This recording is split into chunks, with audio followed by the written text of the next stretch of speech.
ನಾವು ಫಸ್ಟ್ ವಿಡಿಯೋದಲ್ಲಿ ಏನನ್ನ ಅರ್ಥ ಮಾಡ್ಕೊಂಡಿದೀವಿ ಅಂತಂದ್ರೆ ಸೆಕೆಂಡ್ PUC ಫಸ್ಟ್ ಚಾಪ್ಟರ್ ಆದಂತಹ nature and significance of management ಅನ್ನೋದ್ರದ್ದು ಹಾಫ್ ಆಫ್ ದ ಪೋರ್ಷನ್ ನಾವು ಈಗಾಗಲೇ ಅರ್ಥ ಮಾಡ್ಕೊಂಡು ಕಲ್ತ್ಕೊಂಡಿದೀವಿ.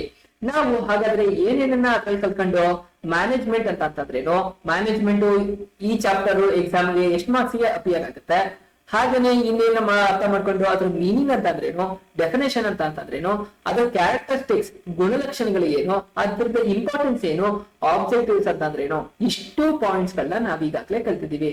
ಈಗ ಗೈಸ್ ನಾವು ನೆಕ್ಸ್ಟ್ ಇನ್ನ ಹಾಫ್ ಆಫ್ ದ ಪೋರ್ಷನ್ ಏನಿದೆ ಆ ಹಾಫ್ ಆಫ್ ದ ಪೋರ್ಷನ್ ನ ಕಲ್ತ್ಕೊಳ್ಳೋಣ. ತುಂಬಾ ಈಸಿ ಆಗಿರುತ್ತೆ. ಟೆಕ್ನಿಕಲ್ ನ ಯೂಸ್ ಮಾಡ್ಕೊಂಡು ಮೈಂಡ್ ಗೆ ಸ್ಟೋರ್ ಮಾಡ್ಕೊಳ್ಳಿ. ಕರೆಕ್ಟ್ ಆಗಿ ಕಾನ್ಸಂಟ್ರೇಷನ್ ನ ಇಟ್ಟು ಕೇಳಿ. ನೀವು ಅದಾದ್ಮೇಲೆ ಸುಮ್ನೆ ಕೇಳಿಸ್ಕೊಳ್ಬೇಡಿ, ಒಂದ್ ಕಡೆ ಬುಕ್ ಅಲ್ಲಿ ಬರಿತಾ ಹೋಗಿ. ಅವಾಗ ನಿಮ್ಮ ಮೈಂಡ್ ಅಲ್ಲಿ ತುಂಬಾ ಚೆನ್ನಾಗಿ ಸ್ಟೋರ್ ಆಗುತ್ತೆ, ತುಂಬಾ ವರ್ಷದ ತನಕ ಅವೆಲ್ಲ ಉಳಿಯುತ್ತೆ ಅಂತ ಹೇಳ್ತಾ ಇದ್ದೀನಿ.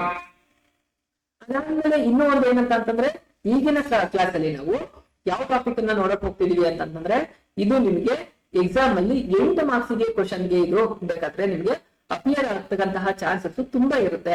1 ಮಾರ್ಕ್ಸ್ ಒಂದು ಕ್ವಶನ್ ಕೇಳ್ಬೋದು. Management is considered as both art and science. Is it true or false? Management ಅದು ಒಂದು ಕಲೆ ಹಾಗೆ ವಿಜ್ಞಾನ ಎರಡೂ ಆಗಿರುತ್ತಾ, ಸರಿ ಅಥವಾ ತಪ್ಪು ಅಂತ ಕೊಟ್ಟಿರ್ತಾರೆ. ಅದಕ್ಕೆ ನೀವು ಏನ್ ಆನ್ಸರ್ ಮಾಡ್ಬೇಕಾಗತ್ತೆ? ಸರಿ ಅಂದ್ರೆ ರೈಟ್ ಅಂತ ಅಂದ್ಬಿಟ್ಟು ನೀವು ಟಿಕ್ ಮಾಡ್ಬೇಕಾಗತ್ತೆ. ಹಾಗಾದ್ರೆ ಏನ್ ಹೇಳ್ತಾ ಇದೆ? 8 ಮಾರ್ಕ್ಸ್ ಹೇಗೆ ಕ್ವಶನ್ ಕೇಳ್ಬೋದು? Why management is considered as both art and science ಅಂತ ಕೇಳ್ಬಿಟ್ಟು ಎಕ್ಸ್ಪ್ಲೈನ್ ಅಂತ ಕೇಳ್ತಾರೆ. ನೀವು ನಿರ್ವಹಣೆಯನ್ನ ಒಂದು ಕಲೆ ಮತ್ತೆ ವಿಜ್ಞಾನ ಅಂತ ಹೇಗೆ ಕನ್ಸಿಡರ್ ಮಾಡ್ತೀರಾ ಅದನ್ನ ಎಕ್ಸ್ಪ್ಲೈನ್ ಮಾಡಿ ಅಂತ ಅಂದ್ಬಿಟ್ಟು 8 ಮಾರ್ಕ್ಸ್ ಕೊಟ್ರೆ, ಈಗ ನಾವ್ ಏನ್ ಕಲಿತೀವಲ್ಲ ಅದನ್ನ ಕಂಪ್ಲೀಟ್ ಆಗಿ ಎಲಾಬರೇಟ್ ಆಗಿ ಕ್ಲೀನ್ ಆಗಿ ಬರ್ಬಿಟ್ರೆ 8 ಮಾರ್ಕ್ಸ್ ಆರಾಮ್ಸೆ ಸ್ಕೋರ್ ಮಾಡ್ಬೋದಾಗಿದೆ. ಹಾಗಾದ್ರೆ ಏಕೆ ಅದನ್ನ ಮ್ಯಾನೇಜ್ಮೆಂಟ್ ಅನ್ನ ಸೈನ್ಸ್ ಮತ್ತೆ ಆರ್ಟ್ಸ್ ಅಂತ ಕರೆದ್ರು ಅಂತ ಅಂದ್ಬಿಟ್ಟು ನೋಡೋಣ. ಮ್ಯಾನೇಜ್ಮೆಂಟ್ ಆಸ್ ಎ ಆರ್ಟ್ ಅಂತಂದ್ರೆ ಏನು? ಕಲೆ. ಮ್ಯಾನೇಜ್ಮೆಂಟ್ ನಿರ್ವಹಣೆ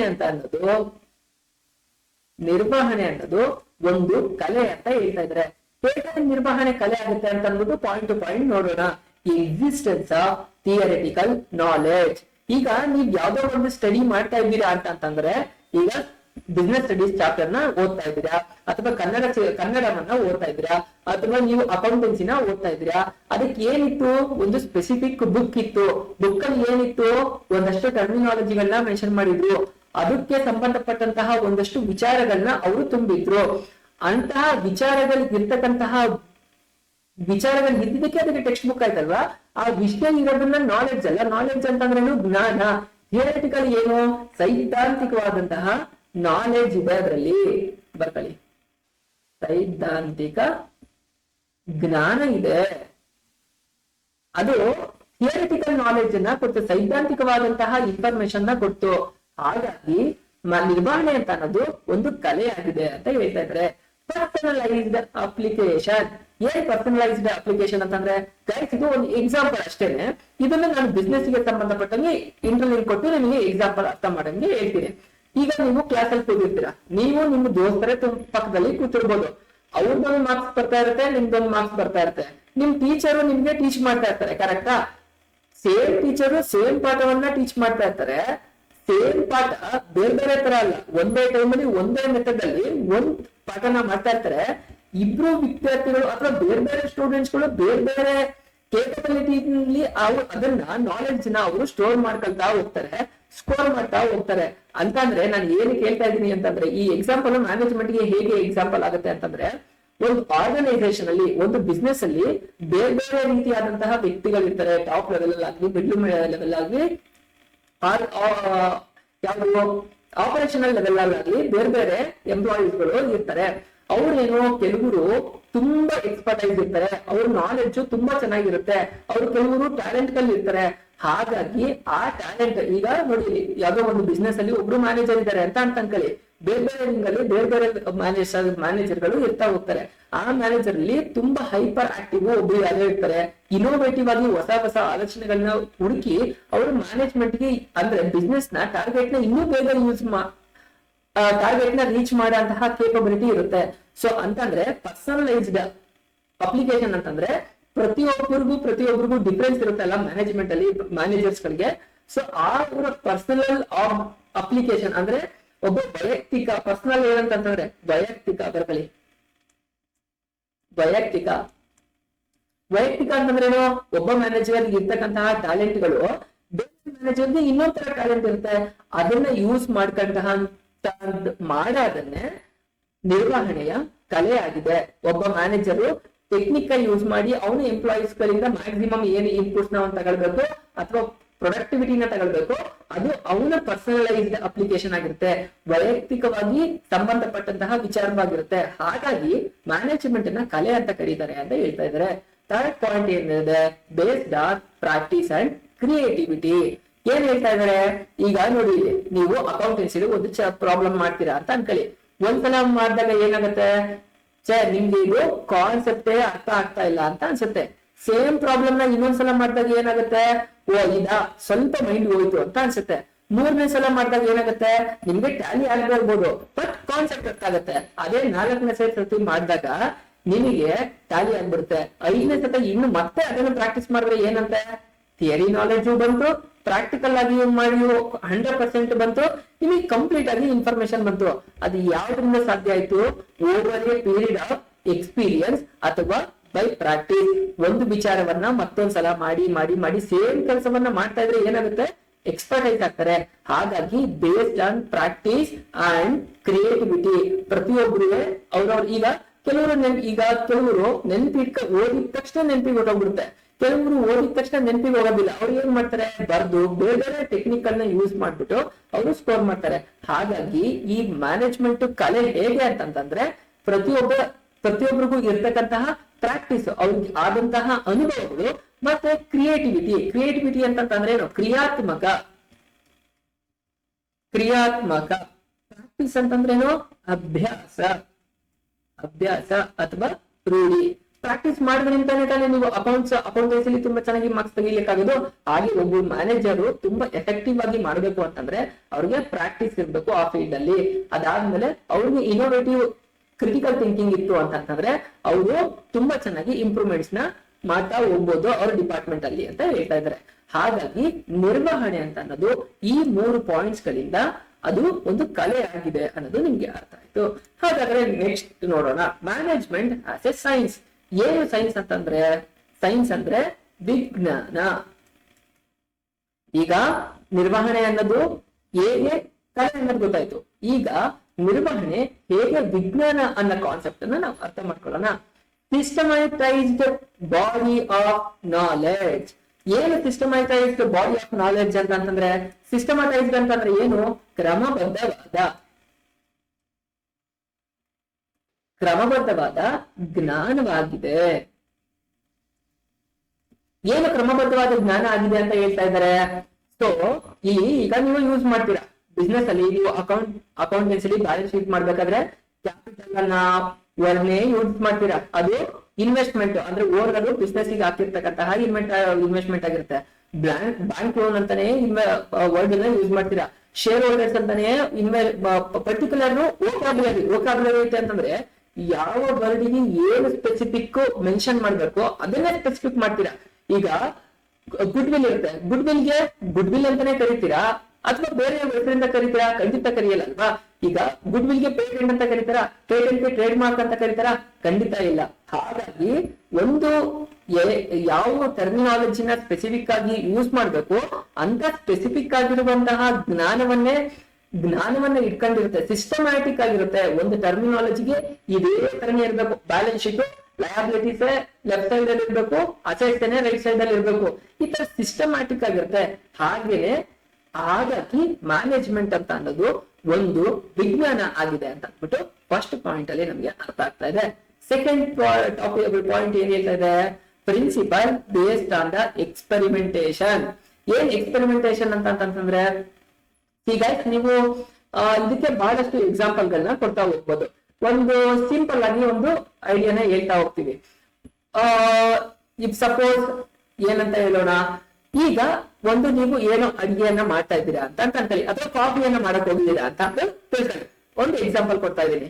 ನೀವು ಫಸ್ಟ್ ಟೈಮ್ ಕಾಫಿನೇ ಮಾಡದೇ ಇದ್ದವರು ಕಾಫಿ ಮಾಡಕ್ ಹೋಗ್ತೀನಿ ಅಂತಂದಾಗ ಏನಾಗ್ಬೋದು, ಒಂದೊಂದ್ಸಲ ಸಕ್ಕರೆ ಜಾಸ್ತಿ ಹಾಕ್ಬಿಡ್ಬೋದು, ಅಥವಾ ಮತ್ತೊಂದ್ಸಲ ಕಾಫಿ ಪುಡಿನ ಜಾಸ್ತಿ ಹಾಕ್ಬಿಡ್ಬೋದು, ಅಥವಾ ಹಾಲು ನಿಮ್ಗೆ ಕ್ವಾಂಟಿಟಿ ಸರಿಯಾಗಿ ಗೊತ್ತಾಗಬೇಕು ಎಷ್ಟು ಹಾಕ್ಬೇಕು ಅಂತ ಅಂದ್ಬಿಟ್ಟು ಜಾಸ್ತಿ ನೀರ್ ಹಾಕ್ಬಿಡ್ಬೋದು. ಅವಾಗ ಏನಾಗುತ್ತೆ, ಅದ್ರ ಟೇಸ್ಟ್ ತುಂಬಾ ಚೆನ್ನಾಗಿ ಇರೋದಿಲ್ಲ. ಎಷ್ಟು ಕಾಫಿ ಪುಡಿನ ಎಷ್ಟು ಲೋಟಕ್ಕೆ ಎಷ್ಟು ಸಕ್ಕರೆ ಹಾಕಿದ್ರೆ ಮಾತ್ರನೇ ಅನ್ನೋದು ನಿಮಗೆ ತುಂಬಾ ಚೆನ್ನಾಗಿ ಗೊತ್ತಿರುತ್ತೆ ಅಲ್ವಾ. ಹಾಗೇನೆ ಅಂದ್ರೆ ಎಕ್ಸ್ಪೆರಿಮೆಂಟ್ ಮಾಡಿ ಮಾಡಿ ನೀವು ಕಲಿತೀರಾ. ಹಾಗೇನೆ ಮ್ಯಾನೇಜ್ಮೆಂಟ್ ಅಂತ ಅನ್ನೋದು ಒಂದು ಸೈನ್ಸ್ ಆಗಿದೆ, ವಿಜ್ಞಾನ. ಯಾಕೆ ಅಂತಂದ್ರೆ ಅದನ್ನ ಬೇರೆ ಬೇರೆ ಆಥರ್ಸ್ ಗಳು ಎಕ್ಸ್ಪೆರಿಮೆಂಟ್ ಮಾಡಿ ಮಾಡಿ ಮಾಡಿ ಮಾಡಿ ಇವತ್ತು ಒಂದು ಸ್ಟ್ಯಾಂಡರ್ಡೈಸ್ಡ್ ಪ್ರೋಸೆಸ್ಗೆ ತರಬಂದು ನಿಲ್ಲಿಸಿದ್ದಾರೆ. ಹಾಗಾಗಿ ಅದೊಂದು ಎಕ್ಸ್ಪೆರಿಮೆಂಟಲ್. ಹಾಗಂತಂದ್ರೆ ಏನು, ಹಾಗಾದ್ರೆ ಮ್ಯಾನೇಜ್ಮೆಂಟ್ ಗೆ ಸಂಬಂಧಪಟ್ಟಂಗೆ ಯಾರ್ಯಾರು ಎಕ್ಸ್ಪೆರಿಮೆಂಟ್ ನ ಮಾಡಿದ್ದಾರೆ? ಫಾದರ್ ಆಫ್ ಸೈಂಟಿಫಿಕ್ ಮ್ಯಾನೇಜ್ಮೆಂಟ್ ಗೆ ಸಂಬಂಧಪಟ್ಟಂಗೆ ಸೈಂಟಿಫಿಕ್ ಆಗಿ ಯಾರು ಮಾಡಿದ್ದಾರೆ ಅಂತಂದ್ರೆ FW ಟೇಲರ್. ಅವರು FW ಟೇಲರ್ ಅಂತ ಅನ್ನೋರು ಏನ್ ಮಾಡಿದ್ರು, ಮ್ಯಾನೇಜ್ಮೆಂಟ್ ಗೆ ಸಂಬಂಧಪಟ್ಟಂತಹ ಎಕ್ಸ್ಪೆರಿಮೆಂಟ್ ಗಳನ್ನ ಮಾಡ್ತಾ ಹೋದ್ರು. ಹಾಗಾಗಿ ಇದು ಎಕ್ಸ್ಪೆರಿಮೆಂಟ್ ಮಾಡಿ ಮಾಡಿ ಇವತ್ತೊಂದು ಸ್ಟ್ಯಾಂಡರ್ಡ್ ಪ್ರೋಸೆಸ್ ಗೆ ಬಂದ್ ನಿಂತಿದೆ. ಹಾಗಾಗಿ ನಿರ್ವಹಣೆ ಅಂತ ಅನ್ನೋದು ಒಂದು ವಿಜ್ಞಾನ ಕೂಡ ಆಗಿದೆ ಅಂತ ಹೇಳ್ತಾ ಇದ್ರೆ. ಹಾಗಾದ್ರೆ ಮೂರನೇ ಪಾಯಿಂಟ್ ಏನು? Universal validity. ಯೂನಿವರ್ಸಲ್ ಅಂತಂದ್ರೆ ಏನು? ವಿಶ್ವವ್ಯಾಪಕ. ಮ್ಯಾನೇಜ್ಮೆಂಟ್ ನಿರ್ವಹಣೆ ಅಂತ ಅನ್ನೋದು ವರ್ಲ್ಡ್ ವೈಡ್ ಗೆ ಅಪ್ಲಿಕಬಲ್ ಆಗಂತದ್ದು. ನಮ್ಮ ಬಿಸ್ನೆಸ್ ಮಾತ್ರ ಅಪ್ಲಿಕಬಲ್ ಆಗಂತದ್ದಲ್ಲ, ಬೇರೆಯವ್ರ ಬಿಸ್ನೆಸ್ ಗೆ. ಆಗ್ಲೇ ಹೇಳಿದೀನಿ ಇನಿಷಿಯಲ್ ಅಲ್ಲಿ ಹೇಳ್ಬೇಕಾದ್ರೆ, ಒಬ್ಬ ಸೋಲ್ ಪ್ರೊಪ್ರೈಟರ್ಶಿಪ್ ಆಗ್ಲಿ, ಪಾರ್ಟ್ನರ್ಶಿಪ್ ಆಗ್ಲಿ, ಒಂದು ಕಂಪನಿ ಓಪನ್ ಮಾಡ್ತೀವಿ, ಅಥವಾ ದೊಡ್ಡ ದೊಡ್ಡ ಆರ್ಗನೈಸೇಷನ್ ಈ ಇಂಡಸ್ಟ್ರಿಗಳನ್ನ ಓಪನ್ ಮಾಡ್ತೀವಿ, ಟ್ರೇಡ್ ಕಾಮರ್ಸ್ ಅಲ್ಲಿ ಇನ್ವಾಲ್ವ್ಮೆಂಟ್ ತೋರಿಸ್ತೀವಿ, ಅಥವಾ ಇಂಟರ್ನ್ಯಾಷನಲ್ ಟ್ರೇಡ್ ಅಲ್ಲಿ ಇಂಪೋರ್ಟ್ ಮಾಡ್ಕೊಳ್ತೀವಿ, ಎಕ್ಸ್ಪೋರ್ಟ್ ಮಾಡ್ತೀವಿ, ಏನೇ ಮಾಡ್ತೀವಿ ಅಂತಂತಂದ್ರು ಈ ಮ್ಯಾನೇಜ್ಮೆಂಟ್ ನಿರ್ವಹಣೆ ಅಂತ ಅನ್ನೋದು ಯಾವುದೇ ಫೀಲ್ಡ್ ಅಲ್ಲಿ ನಿರ್ವಹಣೆ ಇದ್ದೇ ಇರುತ್ತೆ. ನಮ್ಮ ಪರ್ಸನಲ್ ಲೈಫ್ ಅಲ್ಲಿ ಆಗಿರ್ಲಿ, ನಿರ್ವಹಣೆ ಮಾಡದೇ ಇದ್ರೆ ಏನು ಕೂಡ ಸಾಧ್ಯ ಆಗೋದಿಲ್ಲ. ಹಾಗಾಗಿ ನಿರ್ವಹಣೆ ಒಂದು ವಿಜ್ಞಾನ ಕೂಡ ಆಗಿದೆ ಅಂತ ಅಂದ್ಬಿಟ್ಟು ವಿಶ್ವವ್ಯಾಪಕವಾಗಿದೆ. ಹಾಗಾಗಿ ಅದು ಒಂದು ಯೂನಿವರ್ಸಲ್ ಫ್ಯಾಕ್ಟ್ ಆಗಿದೆ. ಯೂನಿವರ್ಸಲ್ ಫ್ಯಾಕ್ಟ್ ಯಾವ ಅಂಡರ್ ಅಲ್ಲಿ ಬರುತ್ತೆ?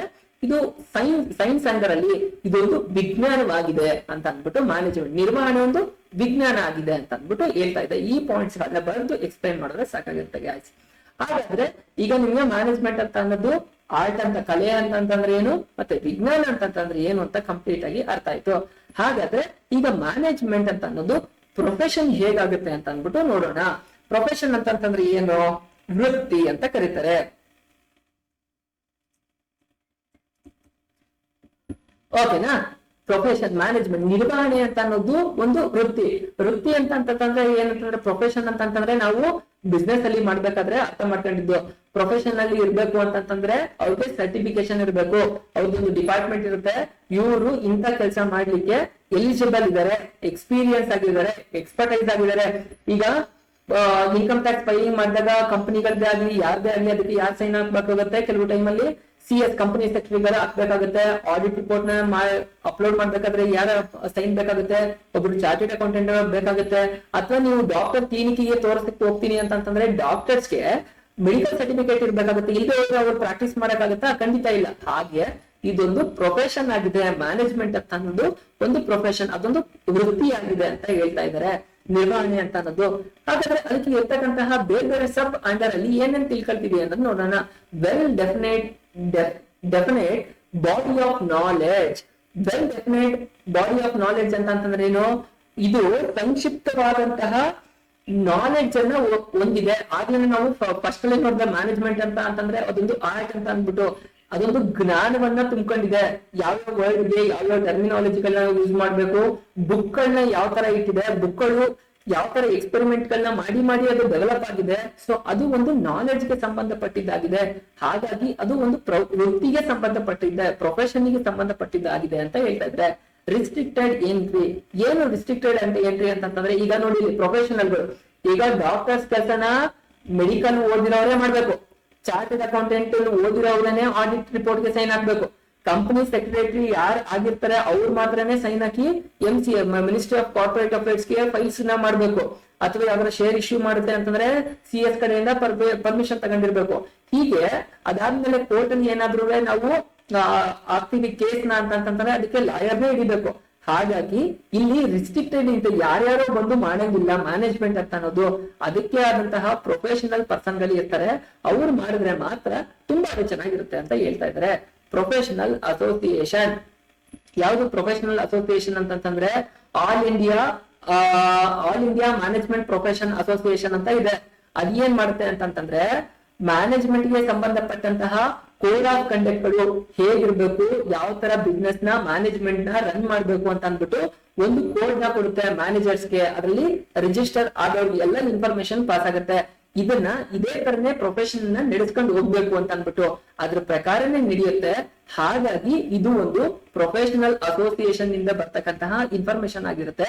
ಹಾಗಾಗಿ ಮ್ಯಾನೇಜ್ಮೆಂಟ್ ಅಂತ ಅನ್ನೋದೊಂದು ಪ್ರೊಫೆಷನ್ ಆಗಿದೆ, ಅದೊಂದು ವೃತ್ತಿ ಆಗಿದೆ ಅಂತ ಅಂದ್ಬಿಟ್ಟು ಹೇಳ್ತಾ ಇದಾರೆ. Ethical code of conduct. ಏನು ಎಥಿಕಲ್ ಕೋಡ್ ಆಫ್ ಕಂಡಕ್ಟ್ ಅಂತಂದ್ರೆ ಇದಕ್ಕೆ ಎಥಿಕ್ಸ್ ಅಂತಂದ್ರೆ ಏನೋ ಒಂದು ಜವಾಬ್ದಾರಿ ಅಂತ ಅನ್ಕೊಳ್ಬಹುದು. ನೈತಿಕತೆ, ಎಥಿಕ್ಸ್ ಅಂದ್ರೆ ನೈತಿಕತೆ. ಸುಳ್ಳು ಹೇಳಿ ಮೋಸ ಮಾಡಿ ಮಾಡಂತಹದ್ದಲ್ಲ.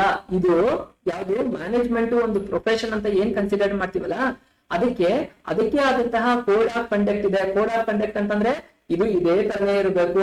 ಆಗ್ಲೇ ಒಂದು ಎಕ್ಸಾಂಪಲ್ ಹೇಳಿದ್ರೆ ಒಂದು ಬ್ಯಾಲೆನ್ಸ್ ಶೀಟ್ ಮಾಡ್ಬೇಕು ಅಂತಂದ್ರೆ ನಾವು ಇದೇ ಫಾರ್ಮೆಟ್ ಅಲ್ಲಿ ಮಾಡ್ಬೇಕು ಅನ್ನೋದಿರುತ್ತೆ. ಒಂದು P&L ಅಕೌಂಟ್ ಮಾಡ್ಬೇಕು ಅಂತಂದ್ರೆ T ಫಾರ್ಮೆಟ್ ಅಲ್ಲೇ ಮಾಡ್ಬೇಕು ಅಂತ ಇದೆ, ವರ್ಟಿಕಲ್ ಅಲ್ಲಿ ಮಾಡಂಗಿಲ್ಲ ಅಂತ ಇದೆ. ಸೊ ಹಾಗಾಗಿ ಅದಕ್ಕೆ ಆದಂತಹ ಒಂದು ಕೋಡ್ ಆಫ್ ಕಂಡಕ್ಟ್ ಅಂದ್ರೆ ಸಿದ್ಧಾಂತ ಇದೆ, ಇದು ಹಿಂಗೆ ಮಾಡ್ಬೇಕು ಅಂದ್ಬಿಟ್ಟು. ಹಾಗಾಗಿ ಅದು ನೈತಿಕತೆಯ ಸಿದ್ಧಾಂತವನ್ನ ದಿಂದ ಕೂಡಿದೆ. ಹಾಗಾಗಿ ನಿರ್ವಹಣೆ ಅಂತ ಅನ್ನೋದು ಒಂದು ವೃತ್ತಿಯಾಗಿದೆ, ಪ್ರೊಫೆಷನ್ ಆಗಿದೆ ಅಂತ ಅಂದ್ಬಿಟ್ಟು ಹೇಳ್ತಾ ಇದ್ರೆ. Service motive. ಏನು ಸರ್ವಿಸ್ ಮೋಟಿವ್ ಅಂತಂದ್ರೆ ಸರ್ವಿಸ್ ಅಂತಂದ್ರೆ ಏನು, ಸೇವೆ ಅಥವಾ ಅದನ್ನ ಉದ್ದೇಶ. ಸರ್ವಿಸ್ ಮೋಟೋ ಅದ್ರ ಉದ್ದೇಶ ಏನಂತಂದ್ರೆ ಸರ್ವಿಸ್ ಮ್ಯಾನೇಜ್ಮೆಂಟ್ ಪ್ರೊಫೆಷನ್. ಈಗ ಪ್ರೊಫೆಷನ್ ಗಳು ಏನ್ ಮಾಡ್ತಾರೆ ಅದನ್ನ, ಈಗ ನೋಡಿ ಡಾಕ್ಟರ್ಸ್ ಗಳು ಅವ್ರು ಪ್ರೊಫೆಷನಲ್ ಇರ್ತಾರೆ. ಅವ್ರು ಏನ್ ಮಾಡ್ತಾರೆ, ಜನಕ್ಕೆ ಬಂದಂತಹ ಕಾಯಿಲೆಗಳನ್ನ ನಿವಾರಣೆಯನ್ನ ಮಾಡ್ತಾರೆ. ಅವರು ಪ್ರಾಕ್ಟೀಸ್ ಮಾಡಿರ್ತಾರೆ, ಅವ್ರಿಗೊಂದಷ್ಟು ಎಕ್ಸ್ಪೀರಿಯನ್ಸ್ ಆಗಿರುತ್ತೆ. ಸೊ ಹಾಗಾಗಿ ಅವರು ಟ್ಯಾಬ್ಲೆಟ್ ನ ಪ್ರಿಸ್ಕ್ರೈಬ್ ಮಾಡೋದಾಗಿರ್ಬೋದು ಅಥವಾ ಇಂಜೆಕ್ಷನ್ ಕೊಡೋದಾಗಿರ್ಬೋದು, ಅದರಿಂದ ಆ ವ್ಯಕ್ತಿ ಗುಣಮುಖ ಆಗ್ತಾನೆ. ಕರೆಕ್ಟಾ? ಹಾಗೇನೆ ಮ್ಯಾನೇಜ್ಮೆಂಟ್ ಅಲ್ಲೂ, ಬಿಸ್ನೆಸ್ ಅಲ್ಲಿ ಇರ್ತಕ್ಕಂತಹ ಮ್ಯಾನೇಜ್ಮೆಂಟ್ ಅಲ್ಲೂ ಕೂಡ ಬಿಸ್ನೆಸ್ ನ ಹೇಗ್ ರನ್ ಮಾಡಿದ್ರೆ ತುಂಬಾ ಚೆನ್ನಾಗಿ ಇಂಪ್ರೂವ್ಮೆಂಟ್ಸ್ ಆಗುತ್ತೆ ಅಂತ ಅಂದ್ಬಿಟ್ಟು ಮ್ಯಾನೇಜರ್ಗಳಿಗೆ, ಅಥಾರಿಟೇಟಿವ್ ಪರ್ಸನ್ಸ್ ಗಳು ಯಾರ್ಯಾರು ಇರುತ್ತೆ ಅವ್ರಿಗೆ ಗೊತ್ತಿರುತ್ತೆ. ಅವರು ಒಂದು ಸರ್ವಿಸ್ ಮೋಟೋ ಇಟ್ಕೊಂಡು ಮಾಡ್ತಾರೆ. ಹಾಗಾಗಿ ಮ್ಯಾನೇಜ್ಮೆಂಟ್ ಒಂದು ಪ್ರೊಫೆಷನ್ ಆಗಿದೆ, ನಿರ್ವಹಣೆ ಒಂದು ವೃತ್ತಿ ಆಗಿದೆ ಅನ್ನೋದು ಕಂಪ್ಲೀಟ್ ಆಗಿ ಅರ್ಥ ಆಯ್ತು ಗೈಸ್.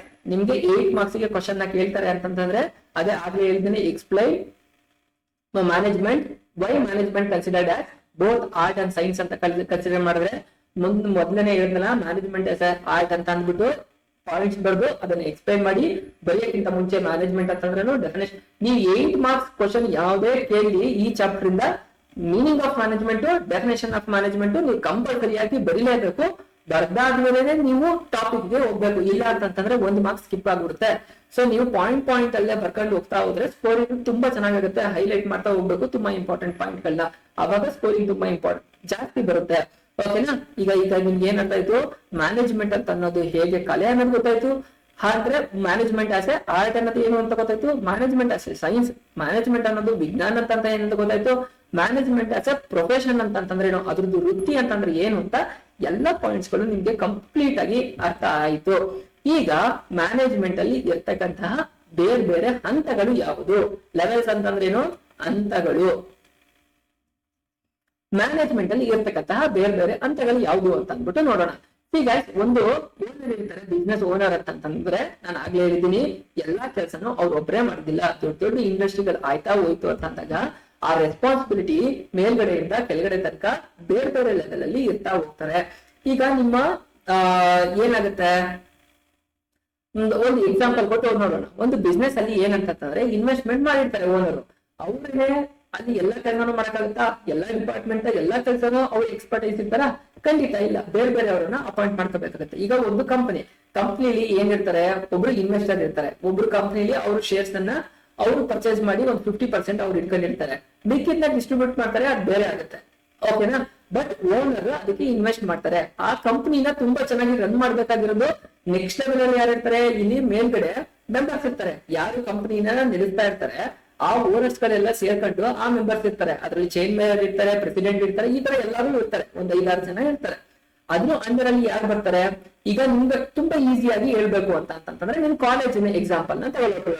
ನಿಮ್ ಕಾಲೇಜ್ ಎಕ್ಸಾಂಪಲ್ ಗಳು ತುಂಬಾ ಈಸಿಯಾಗಿ ಅರ್ಥ ಆಗುತ್ತೆ. ನಿಮ್ಮ ಇಡೀ ಕಾಲೇಜ್ಗೆ ಹೆಡ್ ಯಾರಾಗಿರ್ತಾರೆ? ಪ್ರಿನ್ಸಿಪಾಲ್. ಇಡೀ ಕಾಲೇಜ್ ನ ರೆಸ್ಪಾನ್ಸಿಬಿಲಿಟಿ ಆಗಿರ್ಲಿ ಪ್ರತಿಯೊಂದರದ್ದು ಹೆಡ್. ಅಲ್ಲಿ ಕಾಲೇಜ್ ಅಲ್ಲಿ ಏನೇ ಪ್ರಾಬ್ಲಮ್ ಆಯ್ತು ಅಂತ ಫಸ್ಟ್ ಯಾರು ಆನ್ಸರಬಲ್ ಆಗಿರ್ತಾರೆ? ಪ್ರಿನ್ಸಿಪಾಲ್ ಆಗಿರ್ತಾರೆ. ಪ್ರಿನ್ಸಿಪಾಲ್ ಏನ್ ಮಾಡ್ತಾರೆ, ಅವರ ಒಂದು ಕಾಲೇಜಲ್ಲಿ ಬೇರೆ ಬೇರೆ ಡಿಪಾರ್ಟ್ಮೆಂಟ್ ಬೇರೆ ಬೇರೆ ಲೆಕ್ಚರ್ಸ್ ಗಳು ಇರ್ತಾರೆ. ಆರ್ಟ್ಸ್ ಡಿಪಾರ್ಟ್ಮೆಂಟ್ ಗೆ ಯಾರ್ಯಾರು ಬೇಕು ಲೆಕ್ಚರ್ಸ್ ಗಳು, ಹಿಸ್ಟ್ರಿಗೆ ಆಗಿರ್ಬೋದು, ಎಕನಾಮಿಕ್ಸ್ ಗೆ ಆಗಿರ್ಬೋದು, ಪೊಲಿಟಿಕಲ್ ಸೈನ್ಸ್ ಗೆ ಆಗಿರ್ಬೋದು, ಜಿಯೋಗ್ರಫಿಗೆ ಆಗಿರ್ಬೋದು, ಸೋಷಿಯಾಲಜಿಗೆ ಆಗಿರ್ಬೋದು, ಯಾವ್ಯಾವ ಲೆಕ್ಚರ್ಸ್ ಬೇಕು ಆ ಲೆಕ್ಚರ್ಸ್ ಗಳನ್ನೆಲ್ಲ ಇಟ್ಟಿರ್ತಾರೆ. ಕಾಮರ್ಸ್ ಯಾರ್ಯಾರು ಬೇಕಾಗುತ್ತೆ, ಲ್ಯಾಂಗ್ವೇಜ್ ಅವ್ರು ಬೇಕಾಗುತ್ತೆ, ಅಕೌಂಟೆನ್ಸಿ ಬೇಕಾಗುತ್ತೆ, ಬಿಸಿನೆಸ್ ಸ್ಟಡೀಸ್ ಬೇಕಾಗುತ್ತೆ, ಆಪ್ಷನಲ್ ಸಬ್ಜೆಕ್ಟ್ ಏನಿದ್ರು ಅದಕ್ಕೆ ಬೇಕಾಗುತ್ತೆ. ಇನ್ನ ಸೈನ್ಸ್ ಗೆ ಯಾರು ಬೇಕಾಗುತ್ತೆ, PCMB ಇದ್ರೆ PCMB, PCMC ಇದ್ರೆ PCMC, ಈ ತರ ಬೇರೆ ಬೇರೆ ಡಿಪಾರ್ಟ್ಮೆಂಟ್ ಅಲ್ಲಿ ಇರ್ತಕ್ಕಂತಹ ಎಲ್ಲಾ ಲೆಕ್ಚರ್ಸ್ ಗಳನ್ನ ಕೂಡ ಅದಕ್ಕೆ ಟಾಪ್ ಯಾರಿರ್ತಾರೆ, ಪ್ರಿನ್ಸಿಪಾಲ್ ಆಗಿರ್ತಾರೆ. ಪ್ರಿನ್ಸಿಪಾಲ್ ಅಂಡರಲ್ಲಿ ಯಾರು ಬರ್ತಾರೆ, ಈ ಲೆಕ್ಚರ್ಸ್ ಎಲ್ಲ ಬರ್ತಾರೆ. ಲೆಕ್ಚರ್ಸ್ ಗಳು ಸಿಲೆಬಸ್ ನ ಕಂಪ್ಲೀಟ್ ಮಾಡಿ ಮಕ್ಕಳಿಗೆ ಪಾಠ ಮುಗಿಸಕ್ ಕೊಡ್ತಕ್ಕಂತಹ ಜವಾಬ್ದಾರಿ ಯಾರಿರುತ್ತೆ, ಟೀಚರ್ ಲೆಕ್ಚರ್ಸ್ ಗಳಿಗೆ ಇರುತ್ತೆ. ಈಗ ಪ್ರಿನ್ಸಿಪಲ್ ಏನಾದ್ರು ಕ್ವಶನ್ ಮಾಡ್ತಾರೆ ಅಂತಂದ್ರೆ ಲೆಕ್ಚರ್ಸ್ ಗಳಿಗೆ ಪಾಠ ಯಾಕೆ ಮುಗ್ದಿಲ್ಲ ಅಂತ ಅಂದ್ಬಿಟ್ಟು ಸ್ಟೂಡೆಂಟ್ಸ್ ಗಳನ್ನ ಕೇಳಕ್ಕಾಗತ್ತಾ, ಅವರು ಲೆಕ್ಚರ್ಸ್ ಕೇಳ್ತಾರೆ. ಸೊ ಹಾಗಾಗಿ ಅಥಾರಿಟಿಗಳು ಬೇರೆ ಬೇರೆ ಲೆವೆಲ್ ಅಲ್ಲಿ ಇರುತ್ತೆ.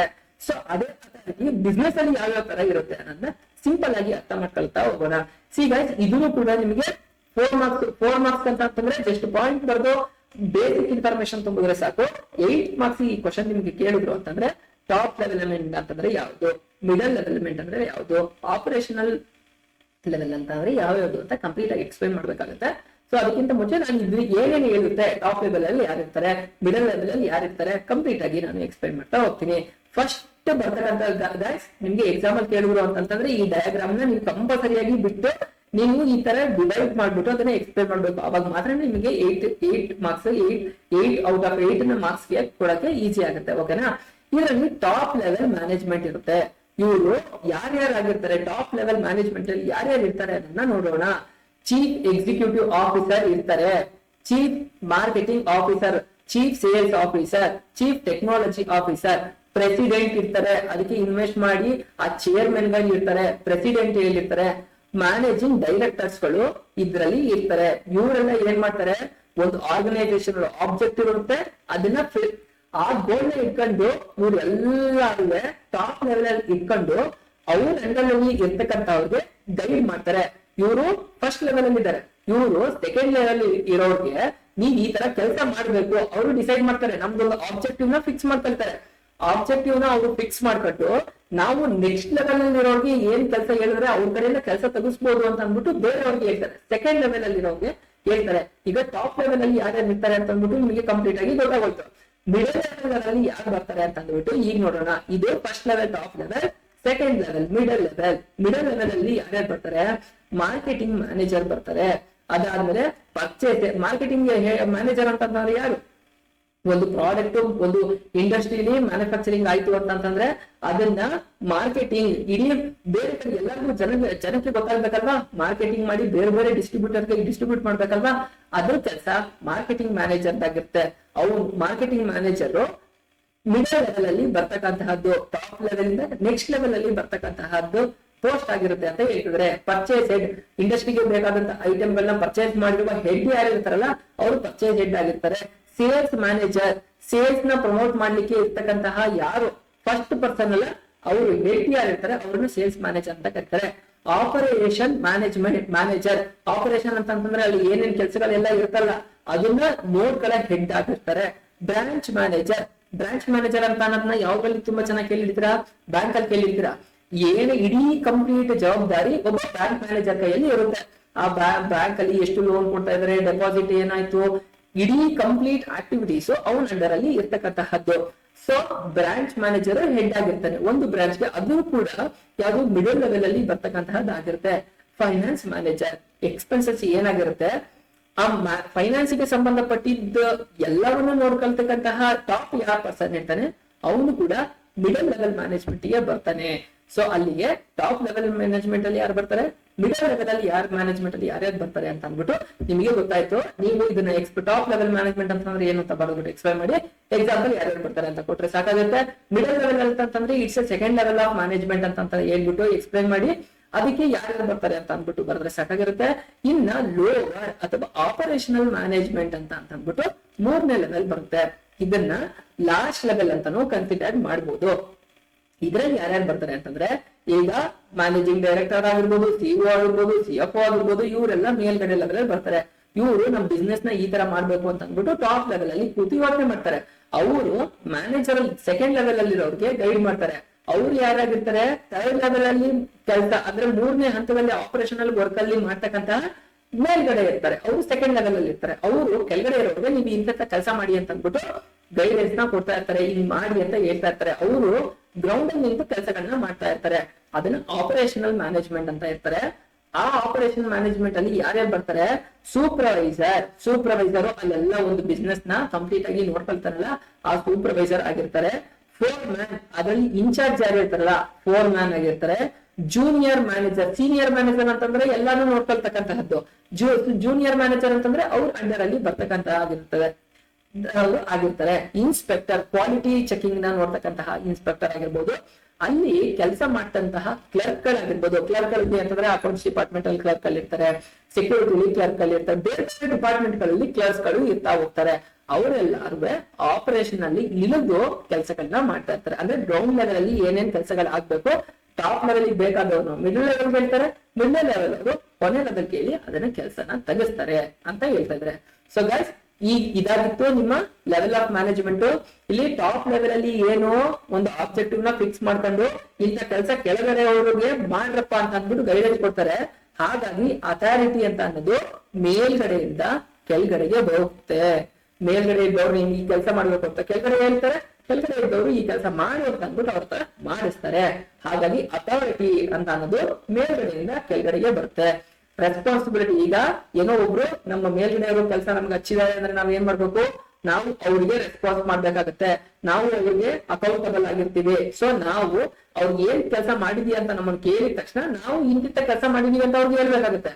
ಹಾಗಾಗಿ ಕೆಳಗಡೆಯಿಂದ ರೆಸ್ಪಾನ್ಸಿಬಿಲಿಟಿ ಮೇಲಕ್ಕೆ ಹೋಗುತ್ತೆ ಅಂತ ಅಂದ್ಬಿಟ್ಟು ಹೇಳ್ತಾ ಇದಾರೆ. ಗೈಸ್, ನಿಮ್ಗೆ ಕಂಪ್ಲೀಟ್ ಆಗಿ ಲೆವೆಲ್ ಆಫ್ ಮ್ಯಾನೇಜ್ಮೆಂಟ್ ಅಂತಂದ್ರೇನು, ಅಥಾರಿಟಿ ಹೇಗೆ ಮೇಲ್ಗಡೆಯಿಂದ ಕೆಳಗಡೆ ಪಾಸ್ ಆಗುತ್ತೆ, ರೆಸ್ಪಾನ್ಸಿಬಿಲಿಟಿ ಕೆಳಗಡೆಯಿಂದ ಮೇಲ್ಗಡೆಗೆ ಹೇಗೆ ಪಾಸ್ ಆಗ್ತಾ ಹೋಗುತ್ತೆ, ಆನ್ಸರಬಲ್ ಆಗಿರ್ತಾರೆ ಅನ್ನೋದು ಕಂಪ್ಲೀಟ್ ಆಗಿ ಕ್ಲಿಯರ್ ಕಟ್ ಪಿಕ್ಚರ್ ಗೊತ್ತಾಯ್ತು ಅಂತ ಅಂದ್ಬಿಟ್ಟು, ಇನ್ನು ಒಂದ್ ಏನಂತಂದ್ರೆ ಈ ಕ್ವಶನ್ ನ ಎಕ್ಸಾಮ್ ಅಲ್ಲಿ 8 ಮಾರ್ಕ್ಸ್ ಕ್ವಶನ್ ಕೇಳಿದಾಗ ಹೇಗ್ ಬರೀಬೇಕು ಅನ್ನೋದನ್ನ ಈಗಾಗಲೇ ಎಕ್ಸ್ಪ್ಲೇನ್ ಮಾಡಿದೀನಿ. ಹಾಗಾದ್ರೆ ಚಾಪ್ಟರ್ ಅಲ್ಲಿ last but not the least ಅಂತಂದ್ರೆ ಲಾಸ್ಟ್ ಗಿಂತ ಹಿಂದೆ ಇರ್ತಕ್ಕಂತಹ ಒಂದು ಕಾನ್ಸೆಪ್ಟ್ ನ ಅರ್ಥ ಮಾಡ್ಕೊಬಿಡೋಣ. ಫಂಕ್ಷನ್ ಆಫ್ ಮ್ಯಾನೇಜ್ಮೆಂಟ್ ಏನು? ಫಂಕ್ಷನ್ ಅಂತಂದ್ರೆ ಏನು? ಕಾರ್ಯ. ಒಂದು ಮ್ಯಾನೇಜ್ಮೆಂಟ್ ನಿರ್ವಹಣೆಯ ಕಾರ್ಯಗಳು ಏನು?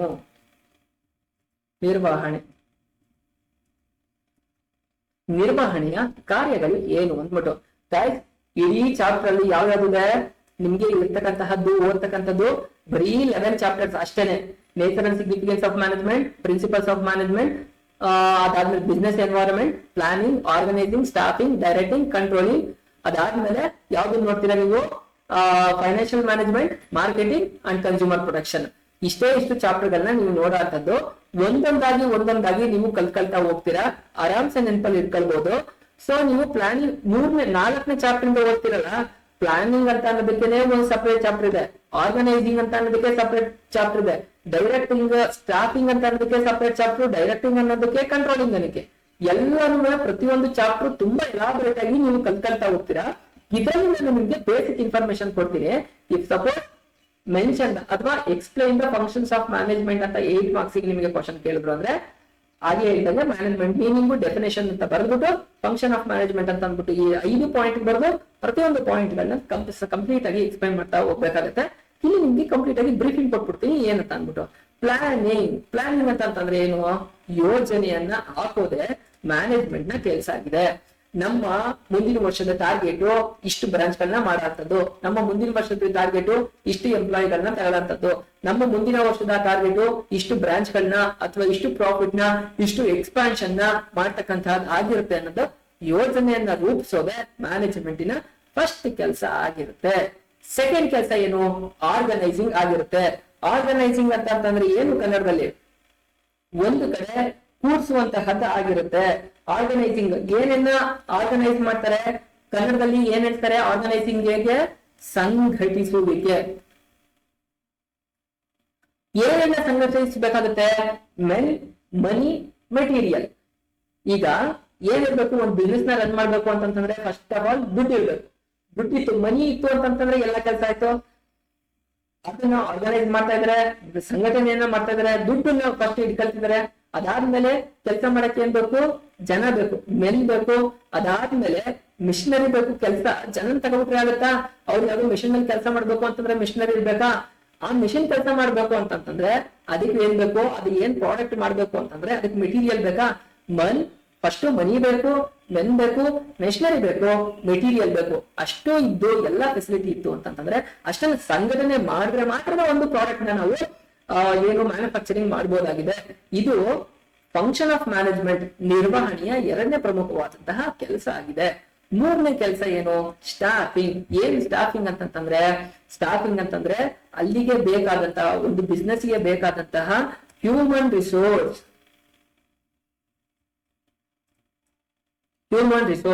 ಏನು ಹ್ಯೂಮನ್ ರಿಸೋರ್ಸ್ ಅಂತಂದ್ರೆ ಅಲ್ಲಿ ಬೇಕಾದಂತಹ ಎಂಪ್ಲಾಯ್ಮೆಂಟ್ ಎಂಪ್ಲಾಯೀಸ್ ಗಳನ್ನ ಅವ್ರು ತಗೊಳ್ಬೇಕಾಗುತ್ತೆ ತಾನೆ. ಸ್ಟಾಫ್ ನೇ ತಗೊಳ್ಳಿಲ್ಲ ಅಂತಂದ್ರೆ ಏನ್ ಕೆಲಸ ಮಾಡಕ್ ಸಾಧ್ಯ? ಆರ್ಗನೈಸೇಷನ್ ಆಬ್ಜೆಕ್ಟಿವ್ ನ ರೀಚ್ ಮಾಡಿಸ್ಲಿಕ್ಕೆ ಸಾಧ್ಯನಾ? ಖಂಡಿತ ಸಾಧ್ಯ ಇರಲ್ಲ. ಹಾಗಾಗಿ ಮ್ಯಾನೇಜ್ಮೆಂಟ್ ನ ಕಾರ್ಯದಲ್ಲಿ ಮೂರನೇ ಇಂಪಾರ್ಟೆಂಟ್ ಏನಂತಂದ್ರೆ ಕಂಪನಿ ಅಥವಾ ಬಿಸ್ನೆಸ್ ಗೆ ಬೇಕಾದಂತಹ ಹ್ಯೂಮನ್ ರಿಸೋರ್ಸ್ ನ ತಗೊಳ್ಳೋಂಥದ್ದಾಗಿರುತ್ತೆ ಅಂತ ಅಂದ್ಬಿಟ್ಟು ಹೇಳ್ತಾ ಇದಾರೆ. ಇದ್ರ ತುಂಬಾ ನಾನು ಹೇಳ್ತಾ ಇದ್ದೀನಿ ಆಗ್ಲೇನೆ, ಈ ಪ್ಲಾನಿಂಗ್ ಅನ್ನೋದಕ್ಕೆ ಒಂದು ಎಕ್ಸ್ಕ್ಲೂಸಿವ್ ಚಾಪ್ಟರ್ ಇದೆ, ಆರ್ಗನೈಸಿಂಗ್ ಅಂತ ಅನ್ನೋದಕ್ಕೆ ಎಕ್ಸ್ಕ್ಲೂಸಿವ್ ಚಾಪ್ಟರ್ ಇದೆ. ಅವಾಗ ತುಂಬಾ ಎಲಾಬರೇಟ್ ಆಗಿ ಕಲ್ತ್ಕೊಳ್ತಾ ಹೋಗೋಣ. ಡೈರೆಕ್ಟಿಂಗ್ ನ ಕನ್ನಡದಲ್ಲಿ ಏನಂತ ಹೇಳ್ತಾರೆ? ನಿರ್ದೇಶಿಸುವುದು. ಏನನ್ನ ನಿರ್ದೇಶಿಸುವುದು?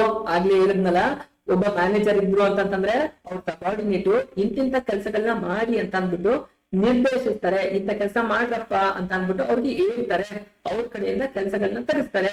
ಅದು ಮ್ಯಾನೇಜ್ಮೆಂಟ್ ನ ಫಂಕ್ಷನ್ ಆಗಿದೆ. ನಿರ್ವಹಣೆಯ ಕಾರ್ಯ ನಿರ್ದೇಶಿಸುವುದು ಆಗಿದೆ ಅಂತ ಅಂದ್ಬಿಟ್ಟು 4ನೇ ಟಾಪಿಕ್ ಹೇಳ್ತಾ ಇದ್ದಾರೆ.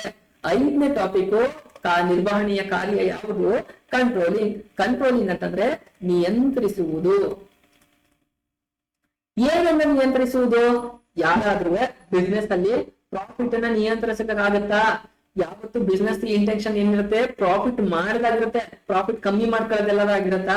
Maximisation of profit, minimisation of resource ನ ಕಮ್ಮಿ ಯೂಸ್ ಮಾಡಿ ಜಾಸ್ತಿ ಪ್ರಾಫಿಟ್ ಮಾಡ್ತಾರಂತಂತೆ ಎಲ್ಲಾರ್ದು ಆರ್ಗನೈಸೇಷನ್ ಇಂಟೆನ್ಷನ್ ಇರುತ್ತೆ ಅಲ್ವಾ? ಬಿಸ್ನೆಸ್ ಅಲ್ಲಿ ಆಗ್ತಕ್ಕಂತಹ ಲಾಸ್ ಗಳು, ಈಗ ವೇಸ್ಟ್ ಏನಾದ್ರು ಸಿಕ್ತು ಅಂತಂದ್ರೆ ಅದನ್ನ ಮಾರು ಕೂಡ ದುಡ್ಡನ್ನ ಮಾಡ್ಕೊಳ್ಳುವಂತಹದ್ದಾಗುತ್ತೆ. ಹ್ಯೂಮನ್ ರಿಸೋರ್ಸ್ ನ ಜಾಸ್ತಿ ಇತ್ತು ಅಂತಂದಾಗ ಎಲ್ಲೆಲ್ಲಿ ಎಷ್ಟೆಷ್ಟು ಯಾರ್ಯಾರನ್ನ ಎಕ್ಸಾಕ್ಟ್ ಆಗಿ ಎಷ್ಟು ಜನ ಬೇಕು ಅಷ್ಟು ಜನ ಎಂಪ್ಲಾಯ್. ಈಗ ಒಂದು ಬಿಸ್ನೆಸ್ ಗೆ ಏನೋ ಕೆಲಸ ಮಾಡಕ್ಕೆ ಒಂದು ಆರ್ಗನೈಸೇಷನ್ ಗೆ 10 ಜನ ತಗೊಂಡ್ರೆ ಮಾತ್ರನೇ ಆ ಕೆಲಸ ಸ್ಮೂತ್ ಆಗಿ ನಡೆಯುತ್ತೆ. 20 ಜನ ತಗೊಂಡ್ಬಿಟ್ರೆ ಏನಾಗುತ್ತೆ? ಲಾಸ್ ಆಗ್ಬಿಡುತ್ತೆ.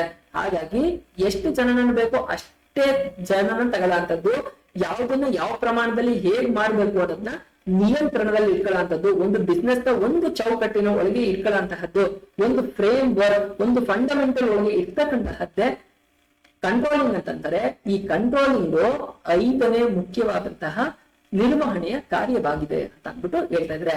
ಗೈಸ್, ನಿಮಗೆ ಇಲ್ಲಿಗೆ ಏನ್ ಅರ್ಥ ಆಯ್ತು? ಆಗ್ಲೇ ನಾವು ಎಕ್ಸ್ಪ್ಲೈನ್ ಮಾಡಿದಾಗ ಮ್ಯಾನೇಜ್ಮೆಂಟ್ ಹೇಗೆ ಆರ್ಟ್, ಕಲೆ, ವಿಜ್ಞಾನ ಹಾಗೆ ಪ್ರೊಫೆಷನ್ ಅನ್ನೋದು ಗೊತ್ತಾಯ್ತು. ಲೆವೆಲ್ ಆಫ್ ಮ್ಯಾನೇಜ್ಮೆಂಟ್ ಯಾವ್ಯಾವ್ದಿದೆ ಅನ್ನೋದು, ಅದು ಏನೇನು ವರ್ಕ್ ಮಾಡುತ್ತೆ, ಅದ್ರಲ್ಲಿ ಯಾರ್ಯಾರು ಬರ್ತಾರೆ ಅಂತ ಗೊತ್ತಾಯ್ತು. ಫಂಕ್ಷನ್ ಆಫ್ ಮ್ಯಾನೇಜ್ಮೆಂಟ್ ಏನೇನ್ ಕೆಲಸಗಳನ್ನ ಮಾಡುತ್ತೆ ಅಂತ ಗೊತ್ತಾಯ್ತು. ಈ ಚಾಪ್ಟರ್ ನ ಕೊನೆಯ ಟಾಪಿಕ್ ಯಾವ್ದು ಅಂತಂದ್ರೆ ಕೋಆರ್ಡಿನೇಷನ್ ಏನೇನನ್ನ ಮಾಡುತ್ತೆ ಅಂದ್ಬಿಟ್ಟು ನೋಡೋಣ. ಕೋಆರ್ಡಿನೇಷನ್ ಅಂತಂದ್ರೆ ಏನು? ಕನ್ನಡದಲ್ಲಿ ಹೊಂದಾಣಿಕೆ ಅಥವಾ ಹೊಂದಾಣಿಕೆಗಿಂತ ಸಮನ್ವಯತೆ ಅನ್ನೋದು ತುಂಬಾ ಚೆನ್ನಾಗಿ ಸೂಟ್ ಆಗುತ್ತೆ. ಏನು ಹೊಂದಾಣಿಕೆ ಅಂತಂದ್ರೆ, ಒಂದು ಬಿಸ್ನೆಸ್ ಅಲ್ಲಿ ಬೇರೆ ಬೇರೆ ಲೆವೆಲ್ ಆಫ್ ಮ್ಯಾನೇಜ್ಮೆಂಟ್ ಇರುತ್ತೆ, ಬೇರೆ ಬೇರೆ ಲೆವೆಲ್ ಆಫ್ ಮ್ಯಾನೇಜರ್ಗಳು ಇರ್ತಾರೆ, ಬೇರೆ ಬೇರೆ ಮನಸ್ಥಿತಿಗಳು ಇರ್ತಕ್ಕಂತಹ ವರ್ಕರ್ಸ್ ಗಳು ಇರ್ತಾರೆ. ಅವ್ರನ್ನ ಎಲ್ಲಾರನ್ನೂ ಸೇರಿಸಿ ಆರ್ಗನೈಸೇಷನ್ ಆಬ್ಜೆಕ್ಟಿವ್ ನ ಅಚೀವ್ ಮಾಡುವಂತಹದ್ದು ಆರ್ಗನೈಸೇಷನ್ ನ ಮೇನ್ ಇಂಟೆನ್ಷನ್ ಆಗಿರುತ್ತೆ. ಅದಕ್ಕೆ ಇರ್ತಕ್ಕಂತಹ ಎಲ್ಲಾ ಸ್ಟಾಫ್, ಎಲ್ಲಾ ಹ್ಯೂಮನ್ ರಿಸೋರ್ಸ್ ನ ಕೋಆರ್ಡಿನೇಷನ್ ಬೇಕಾಗುತ್ತೆ, ಹೊಂದಾಣಿಕೆ ಬೇಕಾಗುತ್ತೆ. ಒಂದು ಡಿಪಾರ್ಟ್ಮೆಂಟ್ ಅವರು ಇನ್ನೊಂದು ಡಿಪಾರ್ಟ್ಮೆಂಟ್ ಅವ್ರಿಗೆ ತುಂಬಾ ಚೆನ್ನಾಗಿ ಹೊಂದಾಣಿಕೆ ಇರಬೇಕು. ಇಲ್ದೇ ಹೋದ್ರೆ ಏನಾಗುತ್ತೆ? ಜಗಳಗಳಾಗುತ್ತೆ, ಆರ್ಗನೈಸೇಷನ್ ಆಬ್ಜೆಕ್ಟಿವ್ ನ ಫುಲ್ಫಿಲ್ ಮಾಡ್ಲಿಕ್ಕೆ ಸಾಧ್ಯ ಆಗೋದಿಲ್ಲ ಅಂದ್ಬಿಟ್ಟು ಹೇಳ್ತಾ ಇದ್ದಾರೆ. ಹಾಗಾಗಿ coordination the essence of management.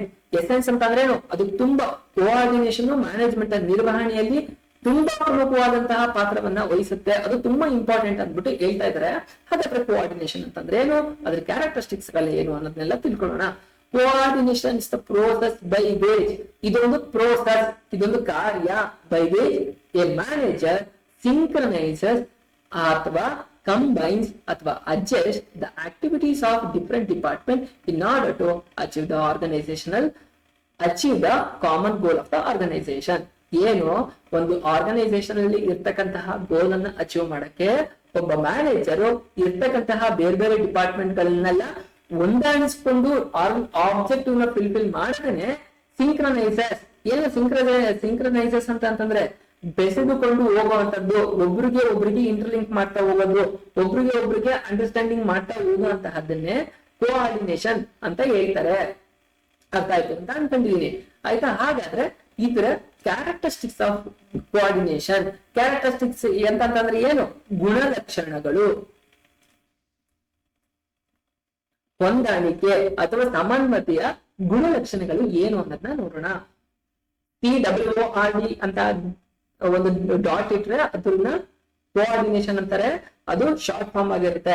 Coordination integrate group effort.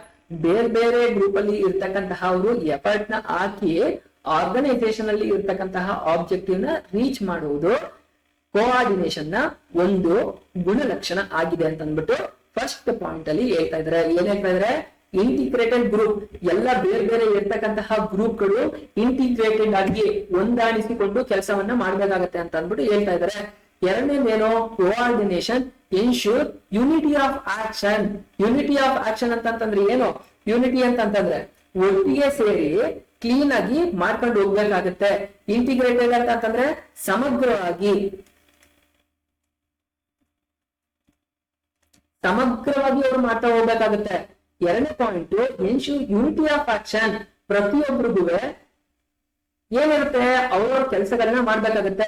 ಒಂದೊಂದು ಯೂನಿಟ್ ಅಲ್ಲಿ ಒಂದೊಂದು ಕೆಲಸಗಳನ್ನ ಮಾಡ್ಬೇಕಾಗತ್ತೆ. ಪ್ರೊಡಕ್ಷನ್ ಅಲ್ಲಿ ಪ್ರೊಡಕ್ಷನ್ ಕೆಲಸನೇ ಮಾಡ್ಬೇಕಾಗತ್ತೆ. ಅಕೌಂಟ್ಸ್ ಕೆಲಸ ಮಾಡ್ಬೇಕಾಗತ್ತೆ. ಮಾರ್ಕೆಟಿಂಗ್ ಕೆಲಸನೇ ಮಾಡ್ಬೇಕಾಗತ್ತೆ. ಸೊ ಯೂನಿಟ್ ಆಫ್ ಆಕ್ಷನ್ ಅಲ್ಲಿ ಏನೇನ್ ಕೆಲಸ ಮಾಡ್ಬೇಕು ಆ ಕೆಲಸಗಳನ್ನ ಮಾಡ್ಬೇಕಾಗಿರುತ್ತೆ. ಅದು ಕೋಆರ್ಡಿನೇಷನ್. ಪ್ರತಿಯೊಂದು ಡಿಪಾರ್ಟ್ಮೆಂಟ್ಗೂ ಕೋಆರ್ಡಿನೇಷನ್ ಮಾಡ್ಕೊಂತ ಹೋಗ್ತಕ್ಕಂತಹದ್ದು ಅದರ ಗುಣಲಕ್ಷಣವಾಗಿದೆ. ಎರಡನೇದು coordination ensure unity of action ಅನ್ನೋದು ಕೋಆರ್ಡಿನೇಷನ್ ಎರಡು ಮುಖ ಗುಣಲಕ್ಷಣ ಆಗಿದೆ. ಮೂರನೇ ಪಾಯಿಂಟ್ ಏನು? Coordination is a continuous process. Tata group of company ಯಾವುದೇ ದೊಡ್ಡ ಕಂಪನಿ ಎಷ್ಟೋ ವರ್ಷಗಳಿಂದ ನಡ್ಕೊಂಡ್ ಬರ್ತಿದೆ ಅಂತ ಅನ್ಕೊಳ್ಳಿ. 150 years ಇಂದ ನಡ್ಕೊಂಡ್ ಬರ್ತಿದೆ ಅಂತಂದ್ರೆ ಒಂದು ವರ್ಷದಿಂದ ಇನ್ನೊಂದು ವರ್ಷಕ್ಕೆ ಬಹಳಷ್ಟು ಚೇಂಜ್ಗಳು ಆಗಿರ್ತಿರುತ್ತೆ. ಆದ್ರೂ ಬಿಸ್ನೆಸ್ ಯಾಕೆ ಕ್ಲೋಸ್ ಆಗ್ಲಿಲ್ಲ? ಇವತ್ತಿಗೂ ಕೂಡ ನಡ್ಕೊ ಬರ್ತಿದೆ. ಮುಂದೆ ಇನ್ನೂ ಒಂದಷ್ಟು ವರ್ಷಗಳ ಕಾಲ ಇರುತ್ತೆ, ಅಥವಾ ಅದು ಕ್ಲೋಸ್ ಆಗದೇನೆ ಕೂಡ ಇರ್ಬೋದು. ಹೌದಾ? ಹಾಗಾದ್ರೆ ಅದು ಹೇಗ್ ಸಾಧ್ಯ ಆಯ್ತು? ಕಂಟಿನ್ಯೂಟಿ ಇತ್ತು. ಏನು ಕಂಟಿನ್ಯೂಟಿ ಅಂತಂದ್ರೆ ನಿರಂತರತೆ. ಕಂಟಿನ್ಯೂಸ್ ಅಂತಂದ್ರೆ ಏನು? ಕನ್ನಡದಲ್ಲಿ ನಿರಂತರತೆ, ನಿರಂತರವಾಗಿ ನಡ್ಕೊಂತ ಬರ್ತಾ ಇದೆ ಅಂತ ಹೇಳ್ತಾ ಇದ್ದಾರೆ. ನಾಲ್ಕನೇ ಪಾಯಿಂಟ್ ಏನ್ ಹೇಳ್ತಿದೆ? Coordination is all pervasive function. Pervasive ಅಂತಂದ್ರೆ ಆಗ್ಲೇ ಹೇಳಿದೀವಿ, ವಿಶ್ವವ್ಯಾಪಕ.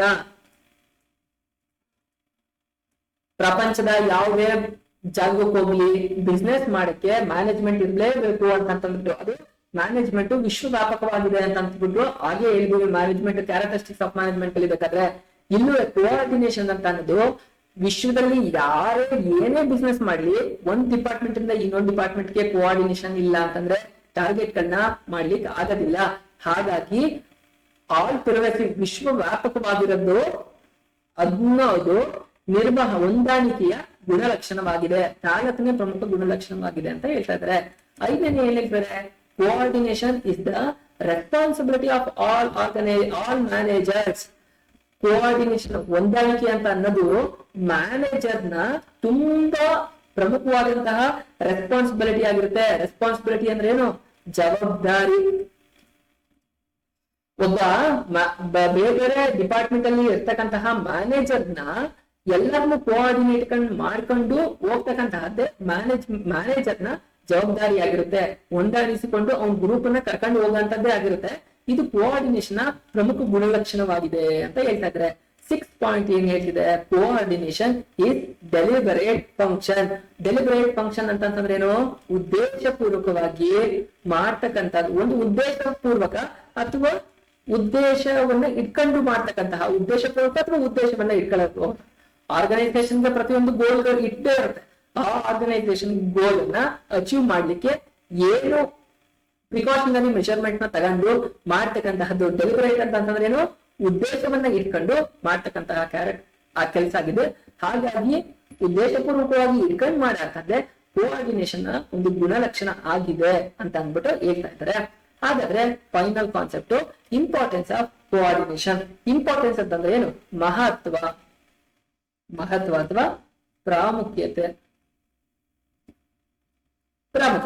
ಹೊಂದಾಣಿಕೆಯ ಮಹತ್ವ ಏನು ಅಥವಾ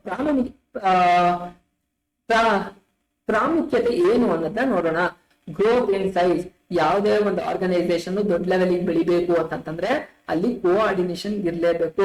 ಕೋಆರ್ಡಿನೇಷನ್ ಇಲ್ಲ ಅಂತಂತಂದ್ರೆ ಅದು ದೊಡ್ಡ ಆರ್ಗನೈಸೇಷನ್ ಆಗಿರ್ಲಿ ಚಿಕ್ಕ ಆರ್ಗನೈಸೇಷನ್ ಆಗಿರ್ಲಿ ಆ ಗ್ರೋತ್ ರೀಚ್ ಆಗ್ಬೇಕು, ಆ ಗ್ರೋತ್ ಅಲ್ಲಿ ನಡ್ಕೊಂಡು ಹೋಗ್ಬೇಕು ಅಂತಂದ್ರೆ ಅಲ್ಲಿ ಕೋಆರ್ಡಿನೇಷನ್ ಇರ್ಬೇಕು.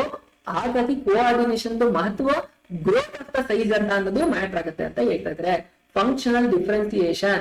ಏನು ಫಂಕ್ಷನಲ್ ಡಿಫ್ರೆನ್ಸಿಯೇಷನ್ ಅಂತಂದ್ರೆ ಬೇರೆ ಬೇರೆ ಡಿಪಾರ್ಟ್ಮೆಂಟ್ ಅಲ್ಲಿ ಬೇರೆ ಬೇರೆ ಕೆಲಸಗಳು ನಡೀತಾ ಇರ್ತದೆ. ಹಂಗನ್ಬಿಟ್ಟು ಅವ್ರು ಅದ್ ಮಾಡಿದ್ದಾರೆ ಅಂತ ಅಂದ್ಬಿಟ್ಟು ಇವ್ರು ಮಾಡ್ಕೊಂಡು ನೋಡ್ಲಿಕ್ಕಾಗಲ್ಲ. ಅವ್ರ ಕೆಲಸಗಳನ್ನ ಅವ್ರು ಮಾಡ್ಬೇಕಾಗತ್ತೆ, ಇವ್ರ ಕೆಲಸಗಳನ್ನ ಇವ್ರ ಟಾರ್ಗೆಟ್ ಇಟ್ಕೊಂಡು ಕಂಪ್ಲೀಟ್ ಮಾಡ್ಬೇಕಾಗತ್ತೆ. ಈಗ ಏನೋ ಒಂದು ಪ್ರಾಡಕ್ಟ್ ಮ್ಯಾನುಫ್ಯಾಕ್ಚರಿಂಗ್ ಆಗ್ತಿದೆ ಅಂತಂದ್ರೆ ರಾ ಮೆಟೀರಿಯಲ್ ಬಂದು ಗೋಡೌನ್ ಇಟ್ಕೊಂಡ್ರೆ ಗೋಡೌನ್ ಮ್ಯಾನೇಜರ್ ನಾನು ಪ್ರೊಡಕ್ಷನ್ ಕೊಡಲ್ಲ ಅಂತ ಅಂದ್ಬಿಟ್ಟು ಸ್ಟ್ರೈಕ್ ಮಾಡ್ಕೊಂಡು ಕೂತ್ಬಿಟ್ರೆ ಇಲ್ಲಿ ಪ್ರೊಡಕ್ಷನ್ ನಿಂತೋಗ್ಬಿಡುತ್ತೆ. ಅವತ್ತು ಎಲೆಕ್ಟ್ರಿಸಿಟಿ ಇರ್ಲಿ ಇಲ್ಲದೆ ಹೋಗ್ಲಿ, ಎಂಪ್ಲಾಯಿಗಳು ಬರ್ಲಿ ಹೋಗ್ಲಿ, ಪ್ರೋಸೆಸ್ ಅಂತೂ ಆಗ್ತಾನೆ ಇರುತ್ತೆ, ನಿಂದ್ರಂಗಿಲ್ವಾ ಅದು. ಸೊ ಅವಾಗ ಏನಾಗುತ್ತೆ, ಬಿಸ್ನೆಸ್ಗೆ ಆರ್ಗನೈಸೇಷನ್ಗೆ ಲಾಸ್ ಆಗುತ್ತೆ. ಸೊ ಹಾಗಾಗಿ ಫಂಕ್ಷನಲ್ ಡಿಫ್ರೆನ್ಸಿಯೇಷನ್ ಇರೋ ಅವ್ರು ಬೇರೆ ಬೇರೆ ಡಿಪಾರ್ಟ್ಮೆಂಟ್ ಅಲ್ಲಿ ಇರುತ್ತೆ, ಅವ್ರವ್ರ ಕೆಲಸಗಳನ್ನ ಕ್ಲೀನ್ ಆಗಿ ಮಾಡ್ತಾ ಹೋಗ್ಬೇಕಾಗುತ್ತೆ. ಯಾವುದೇ ರೀತಿಯಾದಂತಹ ಬಿಟ್ಕೊಡೋದಾಗ್ಲಿ ಮತ್ತೊಂದಕ್ಕೆ ಇಂಟರ್ಲಿಂಕ್ ಇರೋದ್ರಿಂದ ಮಧ್ಯ ಕಟ್ ಮಾಡಬಾರ್ದು. ಫಂಕ್ಷನಲ್ ಡಿಫ್ರೆನ್ಸಿಯೇಷನ್ ಬೇರೆ ಬೇರೆ ಏನೇ ಇತ್ತು ಅಂತ ಸ್ಮೂತ್ ಆಗಿ ಕೋಆರ್ಡಿನೇಟ್ ಮಾಡ್ಕೊಂಡು ಹೋಗ್ಬೇಕಾಗತ್ತೆ ಅಂತ ಹೇಳ್ತಾ ಇದ್ರೆ. ಸ್ಪೆಷಲೈಸೇಷನ್ ಅಂತಂದ್ರೆ ಏನು? ಕೆಲವರು ಮ್ಯಾನೇಜರ್ ಅಲ್ಲಿ ಇರ್ತಾರೆ, ಅವ್ರು ಏನ್ ಮಾಡ್ತಾರೆ, ಕೆಲವು ಮ್ಯಾನೇಜರ್ಗಳು ಏನೇ ಮಾಡಿದ್ರು ಎಷ್ಟೇ ಎಂಪ್ಲಾಯಿಗಳು ಏನೇ ಮಾಡಿದ್ರು ಅವ್ರಿಗೆ ಸ್ಯಾಟಿಸ್ಫ್ಯಾಕ್ಷನ್ ಇರೋದಿಲ್ಲ, ಹೌದಾ? ಅವಾಗ ಏನ್ ಮಾಡ್ತಾರೆ, ಅವ್ರನ್ನ ಇನ್ಸಲ್ಟ್ ಮಾಡೋ ಅಂತದ್ದಾಗಿರ್ಬೋದು, ಏನೇನೋ ಮಾಡ್ಬಿಟ್ಟು ಅವರು ಕೆಲಸ ಬಿಡಂತಹ ಚಾನ್ಸಸ್ಗಳು ತುಂಬಾ ಜಾಸ್ತಿ ಇರುತ್ತೆ. ಈ ನಿರ್ವಹಣೆ ಮಾಡ್ಬೇಕು ಅಥವಾ ಹೊಂದಾಣಿಸ್ಕೊಂಡು ಹೋಗ್ಬೇಕು ಅಂತಂದ್ರೆ ಒಬ್ಬ ಮ್ಯಾನೇಜರ್ಗೂ ಕೂಡ ಸ್ಪೆಷಲೈಸೇಷನ್ ಇರ್ಬೇಕಾಗಿರುತ್ತೆ. ಆ ಸ್ಪೆಷಲೈಸೇಷನ್ ಇಟ್ಕೊಂಡಾಗ ಮಾತ್ರ ಆ ಟಾರ್ಗೆಟ್ ಗಳನ್ನ ರೀಚ್ ಮಾಡಕ್ಕಾಗತ್ತೆ. ಸೊ ಇದು ಕೋಆರ್ಡಿನೇಷನ್ ನ ಒಂದು ಇಂಪಾರ್ಟೆಂಟ್ ಆಗಿರುತ್ತೆ ಅಂತ ಅಂದ್ಬಿಟ್ಟು ಇಷ್ಟನ್ನೇ ಎಕ್ಸ್ಪ್ಲೈನ್ ಮಾಡ್ತಾ ಇದಾರೆ. ಗೈಸ್, ಇಲ್ಲಿಗೆ ನಿಮ್ಗೆ ಕೋಆರ್ಡಿನೇಷನ್ ಅಂತ ಅಂತಂದ್ರೇನು, ಅದ್ರ ಕ್ಯಾರೆಕ್ಟರ್ ಅಂತ ಅಂದ್ರೇನು, ಅದ್ರ ಇಂಪಾರ್ಟೆನ್ಸ್ ಅಂತ ಅಂತಂದ್ರೆ ಏನು ಅಂತ ಅಂದ್ಬಿಟ್ಟು ಕಂಪ್ಲೀಟ್ ಆಗಿ ಗೊತ್ತಾಯ್ತು ಅಂತ ಅರ್ಥ ಮಾಡ್ಕೊಳ್ತೀನಿ. ನಾವು ಈಗ ಇಡೀ ಎಂಟೈರ್ ಚಾಪ್ಟರ್ ಅಲ್ಲಿ ಏನನ್ನ ನೋಡ್ತೀವಿ, ಏನೇನ್ ಕಲ್ತಿದೀವಿ ಅಂತ ಕ್ವಿಕ್ ರೌಂಡ್ ಅಪ್ ರಿವಿಷನ್ ಮಾಡ್ಬಿಡೋಣ.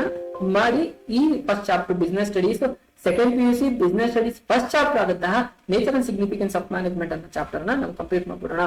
ಯಾವ ಚಾಪ್ಟರ್? ನೇಚರ್ ಅಂಡ್ ಸಿಗ್ನಿಫಿಕೆನ್ಸ್ ಅಂತ ಹುದ್ದೆ ಸ್ವರೂಪ ಮತ್ತೆ ಯಾವ್ದು ನಿರ್ವಹಣೆಯ ಸ್ವರೂಪ ಮತ್ತೆ ಹುದ್ದೆ ಮಹತ್ವ ಅನ್ನೋ ಪಾಠವನ್ನ ನಾವು ಈಗಾಗಲೇ ಕಲ್ತಿದ್ವಿ. ಇದು ಎಕ್ಸಾಮ್ಗೆ 12 ಮಾರ್ಕ್ಸ್ಗೆ ಬರುತ್ತೆ ಅಂತ ಹೇಳಿದ್ವಿ. 2 ಮಾರ್ಕ್ಸ್ 1 ಮಾರ್ಕ್ಸ್ ಇಂದ 2 ಕ್ವಶನ್, 2 ಮಾರ್ಕ್ಸ್ ಇಂದ 1 ಕ್ವಶನ್, 8 ಮಾರ್ಕ್ಸ್ ಇಂದ 1 ಕ್ವಶನ್ ಅಂತ ಅಂದ್ಬಿಟ್ಟು ಮ್ಯಾನೇಜ್ಮೆಂಟ್ ಬಿಸ್ನೆಸ್ ಅಲ್ಲಿ ದೊಡ್ಡ ಆಗಿರ್ಲಿ ಚಿಂತೆ ಆಗಿರ್ಲಿ ನಮ್ ಲೈಫ್ ಅಲ್ಲೇ ಆಗಿರ್ಲಿ ಮ್ಯಾನೇಜ್ಮೆಂಟ್ ಹೇಗೆ ಅಪ್ಲಿಕಬಲ್ ಆಗುತ್ತೆ ನೋಡಿದೀವಿ.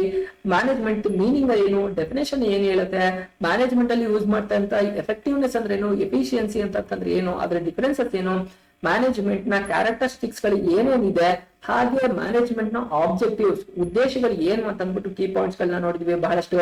ಅದಾದ್ಮೇಲೆ ಅದ್ರದ್ದು ಇಂಪಾರ್ಟೆನ್ಸ್ ಏನು, ಮ್ಯಾನೇಜ್ಮೆಂಟ್ ನಿರ್ವಹಣೆಯ ಏನೋ ಪ್ರಾಮುಖ್ಯತೆ ಏನು ಅನ್ನೋದನ್ನ ನೋಡಿದೀವಿ. ಮ್ಯಾನೇಜ್ಮೆಂಟ್ ಅನ್ನೋದು ಒಂದು ವಿಜ್ಞಾನ, ಒಂದು ಕಲೆ, ಒಂದು ಪ್ರೊಫೆಷನ್ ಅಂತ ಅನ್ನೋದಕ್ಕೆ ಬಹಳ ವಿಸ್ತಾರವಾಗಿ ಎಕ್ಸಾಂಪಲ್ ಮೂಲಕ ನಾವು ನೋಡಿದೀವಿ. ಹಾಗೆ ಮ್ಯಾನೇಜ್ಮೆಂಟ್ ಅಲ್ಲಿ ನಿರ್ವಹಣೆಯಲ್ಲಿ ಇರ್ತಕ್ಕಂತಹ ಬೇರೆ ಸ್ಟೇಜಸ್ ಅಥವಾ ಲೆವೆಲ್ಸ್ ಗಳು ಯಾವ್ಯಾವ್ದು ಅನ್ನೋದು ನೋಡಿದ್ವಿ. ಹಾಗೇನೆ ಫಂಕ್ಷನ್ ಆಫ್ ಮ್ಯಾನೇಜ್ಮೆಂಟ್, ಒಂದು ಮ್ಯಾನೇಜ್ಮೆಂಟ್ ನಿರ್ವಹಣೆಯ ಕೆಲಸ ಕಾರ್ಯಗಳು ಏನೇನಿದೆ ಅಂತ ಅಂದ್ಬಿಟ್ಟು ಕಂಪ್ಲೀಟ್ ಆಗಿ ನೋಡಿದೀವಿ. ಹಾಗೆ ಫೈನಲ್ ಆಗಿ ಹೊಂದಾಣಿಕೆ ಕೋಆರ್ಡಿನೇಷನ್ ಗೆ ಸಂಬಂಧಪಟ್ಟಂಗೆ ಕೋಆರ್ಡಿನೇಷನ್ ಅಂತ ಅಂದ್ರೇನೋ, ಅದು ಕ್ಯಾರೆಕ್ಟರಿಸ್ಟಿಕ್ಸ್ ಏನೋ, ಅದು ಏನೇನು ಕೆಲಸ, ಇಂಪಾರ್ಟೆನ್ಸ್ ನ ಕೋಆರ್ಡಿನೇಷನ್ ಏನು ಅನ್ನೋದನ್ನ ಕಂಪ್ಲೀಟ್ ಆಗಿ ಅರ್ಥ ಮಾಡ್ಕೊಂಡಿದ್ದೀವಿ. ಸಿಗಸ್ ಇಲ್ಲಿಗೆ ನಿಮ್ಗೆ ಫಸ್ಟ್ ಚಾಪ್ಟರ್ ಕಂಪ್ಲೀಟ್ ಆಗಿ ಅರ್ಥ ಆಯ್ತು ಅಂತ ಅನ್ಕೊಳ್ತೀನಿ. ಇನ್ನೂ ನಿಮ್ಗೆ ಏನಾದ್ರು ಡೌಟ್ ಇದೆ ಅಂತಂದ್ರೆ ಕಮೆಂಟ್ ಮಾಡಿ ಕೇಳಿ. ನಾನು ಈಗಾಗಲೇ ಮ್ಯಾಕ್ಸಿಮಮ್ ಅಂದ್ರೆ ಇದು 2 ಅವರ್ಸ್ ಅಲ್ಲಿ ಮುಗಿಸಿದೀನಿ, ಕಂಪ್ಲೀಟ್ ಆಗಿ ನಿಮ್ಗೆ ಅರ್ಥ ಆಗಿದೆ ಅನ್ನೋದು ಗ್ಯಾರಂಟಿ ಕೂಡ ನನಗಿದೆ. ಇದಕ್ಕೆ ಸಂಬಂಧಪಟ್ಟಾಗಿ ಇನ್ನೂ ಡೌಟ್ ಇದ್ರೆ ಕೇಳಿ. ಇನ್ನ ಏನಂತಂದ್ರೆ ಸೋಷಿಯಲ್ ಮೀಡಿಯಾ ಪ್ಲಾಟ್ಫಾರ್ಮ್ ಗಳು ಏನೇನಿದೆ ಅದನ್ನೆಲ್ಲ ನೀವು ಫಾಲೋ ಮಾಡಿ, ನಿಮ್ಗೆ ಇನ್ಫಾರ್ಮೇಶನ್ ಬೇಗ ರೀಚ್ ಆಗುತ್ತೆ. ಹಾಗೆ ವಾಟ್ಸ್ಆಪ್ ಮತ್ತೆ ಟೆಲಿಗ್ರಾಮ್ ಗ್ರೂಪ್ ನ ಕ್ರಿಯೇಟ್ ಮಾಡಿದೀನಿ. ಸೊ ಅಲ್ಗೂ ಕೂಡ ಜಾಯಿನ್ ಆಗಿ ನಿಮ್ಮ ಫ್ರೆಂಡ್ಸ್ ಗಳಿಗೂ ಕೂಡ ಇನ್ಫಾರ್ಮೇಶನ್ ನ ಶೇರ್ ಮಾಡಿ, ಅವ್ರಿಗೂ ಕೂಡ ಅನುಕೂಲ ಆಗುತ್ತೆ. ಸೊ ಒಂದು ಟಾರ್ಗೆಟ್ ಅಲ್ಲಿ ರೀಚ್ ಮಾಡ್ತಾ ಹೋಗೋಣ. ಮತ್ತೆ ನೆಕ್ಸ್ಟ್ ಕ್ಲಾಸ್ ಗಳಲ್ಲಿ ನೆಕ್ಸ್ಟ್ ಚಾಪ್ಟರ್ ಗಳನ್ನ ನಾನು ಮಾಡ್ತಾ ಹೋಗ್ತೀನಿ. ಈಗಾಗಲೇ ಅಕೌಂಟೆನ್ಸಿ, ಬಿಸ್ನೆಸ್ ಸ್ಟಡೀಸ್ ಎರಡೂ ಪ್ರೋಗ್ರೆಸ್ ಅಲ್ಲಿ ಇದೆ. ಎಲ್ಲವೇ ನೀವು ಡಿಲೇ ಮಾಡ್ಕೊಳ್ದೆ ಬೇಗ ಸಿಲೆಬಸ್ ನ ಕಂಪ್ಲೀಟ್ ಮಾಡ್ಕೊಂಡು ನಾವು ಅಕ್ಟೋಬರ್ ಒಳಗೆ ಎಲ್ಲ ಟಾರ್ಗೆಟ್ ನ ಮುಗಿಸಿ ನಾವು ರಿವಿಷನ್ ನ ಸ್ಟಾರ್ಟ್ ಮಾಡ್ಕೊಂಡ್ಬಿಡೋಣ. ಓಕೆನಾ ಗೈಸ್? ಓಕೆ, ಇವತ್ತು ಅಲ್ಲಿಗೆ ಹೇಳ್ತಾ ಇವತ್ತಿನ ಕ್ಲಾಸ್ ಅನ್ನ ನಾವು ವೈಂಡ್ ಅಪ್ ಮಾಡೋಣ.